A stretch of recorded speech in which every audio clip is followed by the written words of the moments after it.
लोगों ने लगातार आपको गुमराह करने का काम किया है। जब जब चुनाव आते हैं ये नए नए वादे लेकर के आने का काम करते हैं। इन्होंने कहा हमने आपको एम्स दे दिया, इन्होंने कहा हमने आपको खाद कारखाना दे दिया। लेकिन मेरे सम्मानित साथियों, इस बात को जानना बेहद जरूरी है आप लोगों के लिए। अगर गोरखपुर में इन्होंने खाद कारखाना दिया तो आपके घरों के कितने बच्चे उस खाद कारखाना में काम करने का काम कर रहे हैं? आपके नात बात रिश्तेदार दूर दराज पता कर लीजिए कौन आपके जानने वाला उस कारखाने में काम कर रहा है।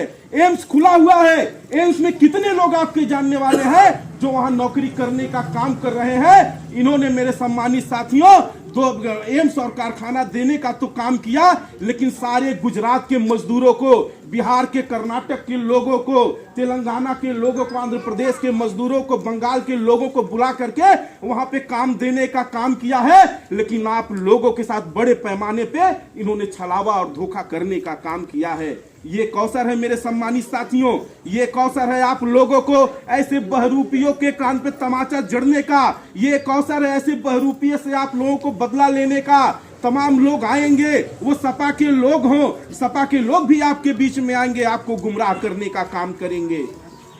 लेकिन जब सपा के लोग आएंगे उनको भी आप कहने का काम करना कि हमारी बहना जब मुख्यमंत्री बनी थी तो उन्होंने अपने समाज के महापुरुषों को श्रद्धांजलि देते हुए अपने समाज के महापुरुषों के नाम पे जिला बनवाया, अस्पताल बनवाया, पार्क बनवाया, अपने लोगों को उन्होंने आरक्षण देने का काम किया। लेकिन जब सपा की सरकार आई तो यही अखिलेश यादव जी के शासनकाल में मेरे सम्मानित साथियों आपके महापुरुषों को अपमानित करते हुए जिलों के नाम बदले गए, पार्कों के नाम बदले गए। आप लोगों को जो अपने समाज के लोगों को, शेड्यूल कास्ट के लोगों का जो प्रमोशन बहन जी ने किया था, उन लोगों को इन्होंने डाउन करने का काम किया, उनके प्रमोशन को रिवर्ट करने का काम किया। समाजवादी पार्टी और भारतीय जनता पार्टी, ये दोनों पार्टियां कभी भी आपकी हितैषी न थी, न है, न कभी रहेंगी। बहुत सारे निर्दल प्रत्याशी भी आएंगे जो आप लोगों को गुमराह करने की कोशिश करेंगे।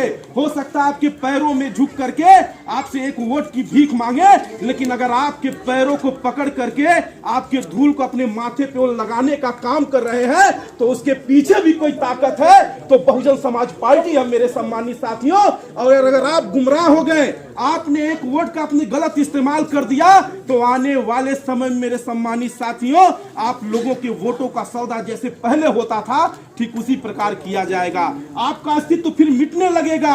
ये लड़ाई छोटी मोटी लड़ाई नहीं है। इस नगर पंचायत के चुनाव को हल्का लेने का काम मत करिएगा।